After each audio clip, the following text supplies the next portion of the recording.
Hi అండి. Welcome to the review of the trailer 'Kannappa'. So, ఇప్పుడే 'Kannappa' trailer చూశానండి. అయితే చాలా రివ్యూస్ ఆల్రెడీ నేను ఇప్పుడు చూశాను. దాంట్లో ఏం చెప్పారంటే, స్టోరీ ఎక్కువ రివీల్ చేయలేదు అని చాలామంది చెప్తున్నారు. కానీ మనం క్లియర్‌గా అబ్జర్వ్ చేస్తే ఫస్ట్ సీన్ నుంచే మనకి స్టోరీ రివీల్ చేయడం స్టార్ట్ చేశారండి. స్టోరీని కొంచెం కమర్షియలైజ్ చేశారు. అంటే ప్యూర్ కన్నప్ప ఒక భక్తుడు, కన్నప్పకి, శివుడికి ఉండే కనెక్షన్ మాత్రమే చెప్పాలి అనుకుంటే దాన్ని అంత కమర్షియల్ యాంగిల్‌లో చూడలేని కథ. దాన్ని వాళ్ళు కమర్షియల్‌గా ఎట్లా చూపిచ్చారనేది ఇంట్రెస్టింగ్ ఉండబోతుందని ఫస్ట్ నుంచి నేను అనుకోనుండే. అంటే ట్రైలర్ రిలీజ్ కాకముందు. కానీ ఇప్పుడు క్లియర్‌గా దాన్ని ఎస్టాబ్లిష్ చేయడానికి ఈ ట్రైలర్‌లో మనకు అర్థమైన స్టోరీని బట్టి క్లియర్‌గా చెప్పొచ్చు. ఫర్ ఎగ్జాంపుల్ ఫస్ట్ సీన్ నుంచే పిల్లోడు రాయి వేయగానే అది అక్షయ్ కుమార్ పట్టుకోవడం మనం చేస్తాం. అంటే శివుడు ఆల్రెడీ ఫస్ట్ సీన్ నుంచి కన్నప్పకి శివుడికి ఉన్న కనెక్షన్ని రివీల్ చేశారు. అంతేకాకుండా దీన్ని కాన్స్టలైజ్ చేశారు అని చెప్పా కదా ఇందాక. ఆ కాన్సెప్ట్ గురించి మాట్లాడుకుంటే ఇప్పుడు కన్నప్పకి ఫస్ట్లో శివుడు గాడ్గా రికగ్నైజ్ చేయడము ఆయన చేయట్లేదు అనేది క్లియర్.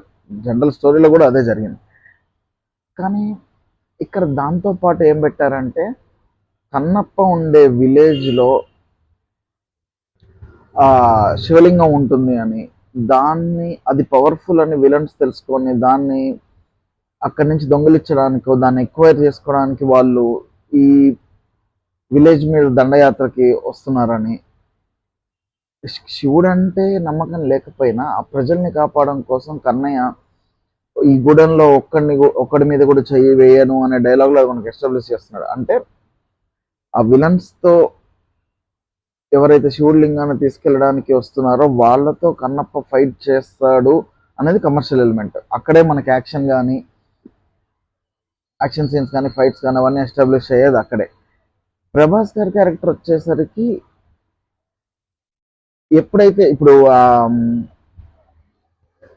శివుణ్ణి నమ్మట్లేదు అని చెప్పేసి ఒక సీన్లో ఈ ఊర్లో ఈ గూడెంలో చోటు లేదు అన్నప్పుడు నాకు తెలిసి కన్నప్ప ఊరవతల ఉండి ఊరిని ప్రొటెక్ట్ చేయడానికి చూస్తుంటాడని అనిపిస్తుంది.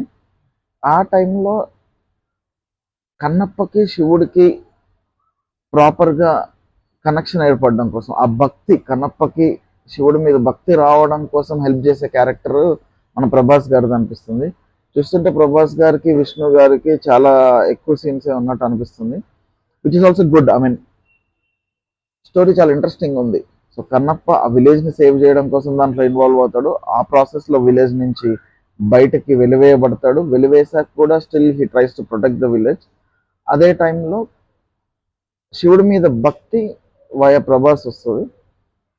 ఎండ్లో ఆ విలేజ్ని శివలింగాన్ని ఎట్లా కాపాడతాడు అనే దాంతో ఎండ్ చేస్తారని అనిపిస్తుంది. యాక్టింగ్ విషయానికి వస్తే చాలా మూవీస్ కన్నా విష్ణు గారి డైలాగ్ డెలివరీ కానీ స్క్రీన్ ప్రెజెన్స్ కానీ చాలా బెటర్గా అనిపించింది. ఆ లొకేషన్స్ వాళ్ళు చెప్పినట్టు చాలా న్యాచురల్గా ఉన్నాయి. ఎక్కడ కూడా మనకి ఇది ఇప్పుడు జరుగుతున్న స్టోరీ అని అనిపించకుండా ఇది అప్పట్లో కన్నప్ప ఉన్నప్పుడు జరుగుతున్న స్టోరీ లాగానే అనిపించేలాగా ఆ న్యాచురల్ లొకేషన్స్ ఉన్నాయి. అన్నిటికన్నా ఎక్కువ we should talk about Prabhas ఉంటే ఓపెనింగ్స్ ఖచ్చితంగా వస్తాయి. So everything is looking positive for Kannappa అనిపిస్తుంది ఈ ట్రైలర్ చూస్తుంటే.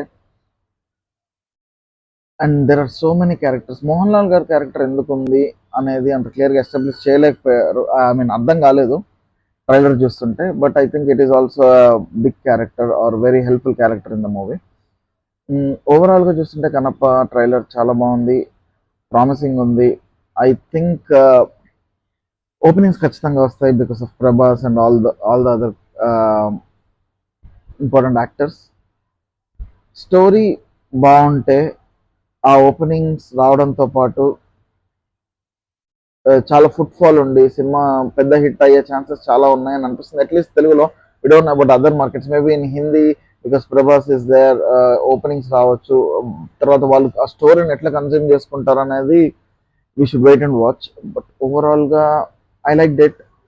I'm hoping it'll do good in theaters.